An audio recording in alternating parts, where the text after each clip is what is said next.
तो आप सभी मीडिया बंधुओं का शुक्रिया कि आप अपना कीमती समय निकाल के यहाँ पे आए और इस इम्पोर्टेंट जो न्यूज़ हैं, इम्पोर्टेंट जो गाइडलाइंस हैं उसको कवर करने के लिए, ताकि लोगों तक हम ज़्यादा से ज़्यादा पहुँच पाएँ।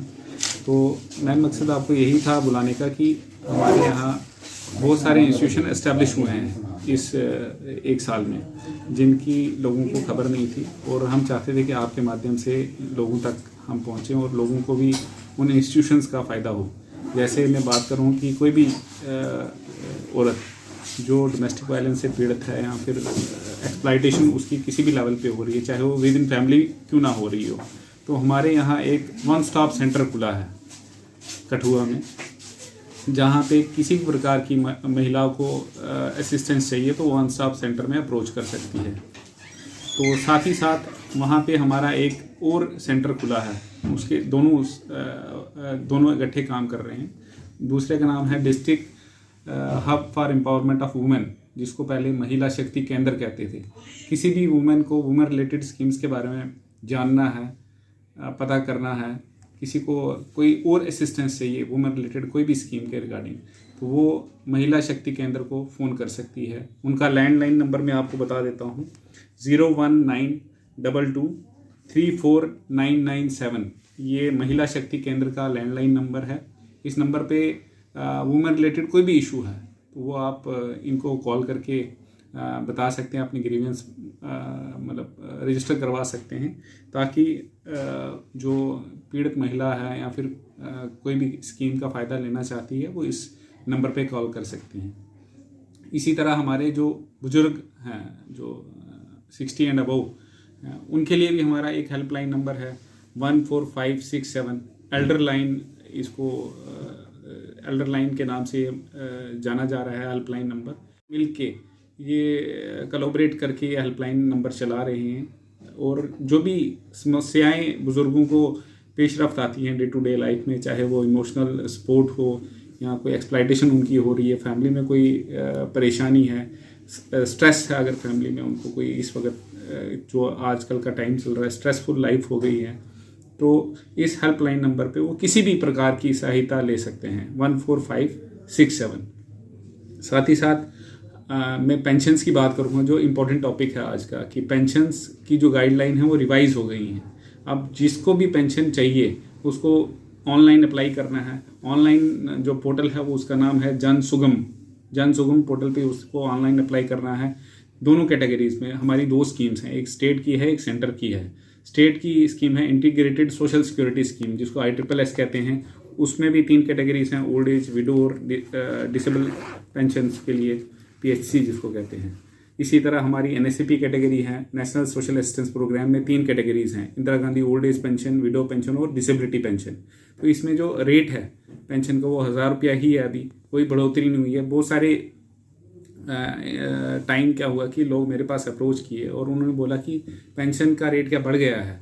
तो सभी की इंफॉर्मेशन के लिए कि 1000 रुपया जो पेंशन जो सरकार देती है अभी वही रेट है, इसमें कोई बढ़ोतरी नहीं हुई है। तो अप्लाई करते टाइम किन चीज़ों का और कौन से डॉक्यूमेंट जो एप्लीकेंट्स ने अपलोड करने हैं डिफरेंट कैटेगरीज़ के लिए, वो मैं आपको बता देता हूँ।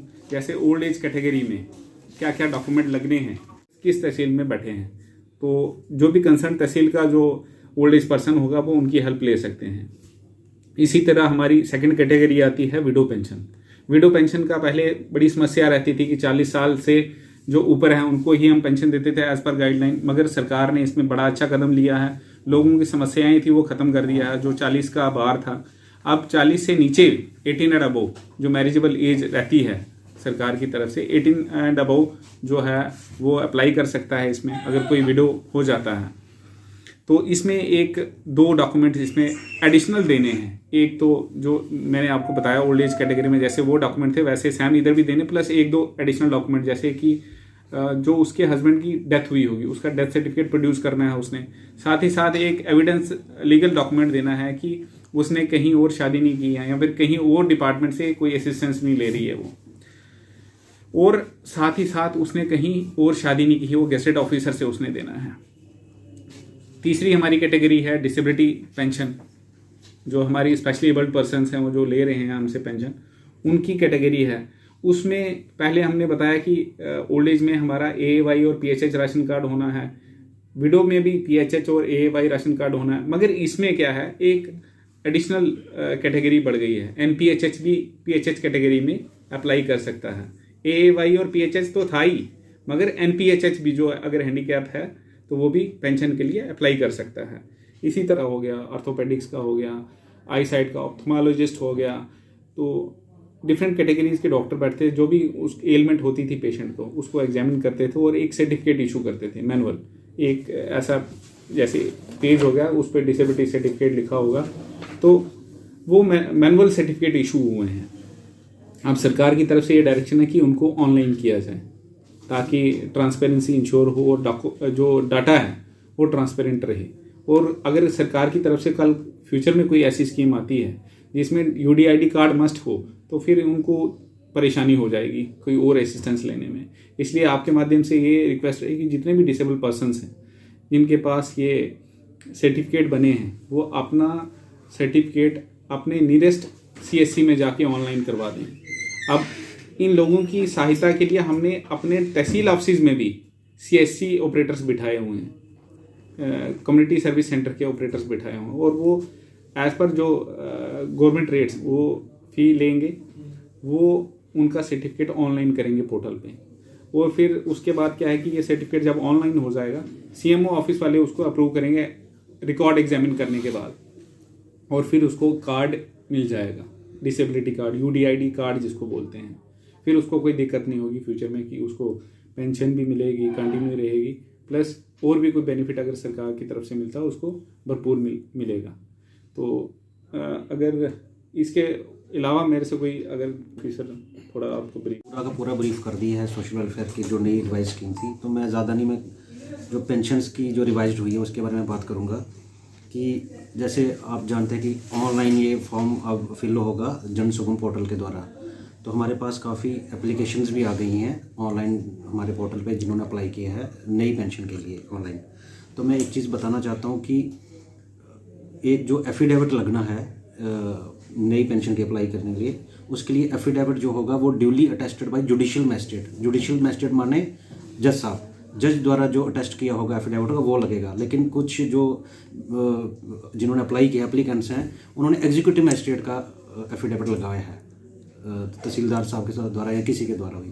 तो ये मैं उनको फिर से बताना चाहता हूँ कि कृपया करके जज साहब के द्वारा जो अटेस्टेड एफिडेविट है वही लगवाएं, ताकि हम उसको रिवर्ट ना करें बल्कि उसको आगे फर्दर फॉरवर्ड कर दें। तो दूसरा, जैसे UDID कार्ड्स का सर ने बताया कि जिसका डिसेबिलिटी सर्टिफिकेट पहले मैनुअल बना था, तो उनको सर जितने भी हमारे दिव्यांगजन जो पेंशन ले रहे हैं उनको वो सारा का सारा डिजिटल करवाना पड़ेगा, सारा का सारा डिजिटल उनको करवाना पड़ेगा।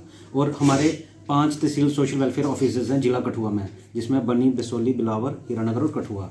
वहाँ पे हमने CSC जो ऑपरेटर्स हैं उनको बिठाया है। वहाँ पे जो रिक्वेस्टेड फ़ीस है गवर्नमेंट द्वारा निर्धारित की हुई, वो फीस उनसे ली जा रही है और वहाँ पे कर सकते हैं। UDID कार्ड वो जो दिव्यांगजन वहाँ पे कर रहे हैं, उसके साथ ही साथ अगर कोई ऐसा बेनिफिशियरी है जो पहली बार पेंशन के लिए अप्लाई करना चाहता है, उसको दिक्कत आ रही है, तो वो भी वहाँ उसी CSC सेंटर जाके वहाँ पे अप्लाई वहाँ पे कर सकते हैं, ताकि उनको आगे पीछे और कहीं ना जाना पड़े। करेंगे, उनकी हेल्प करेंगे। साथ ही साथ जो मोस्ट इम्पॉर्टेंट एक है कि जो एग्जिस्टिंग बेनिफिशियरी हैं, एग्जिस्टिंग बेनिफिशियरी मतलब कि जो हमसे जिनको ऑलरेडी पेंशन लगी हुई है और पेंशन ले रहे हैं, उन सभी को भी ये सारे के सारे डॉक्यूमेंट पूरे करने हैं और जो कंसर्न उनका तहसील सोशल वेलफेयर ऑफिस है वहाँ पे सबमिट करने हैं, ताकि उनकी पेंशन आगे कंटिन्यू रहे।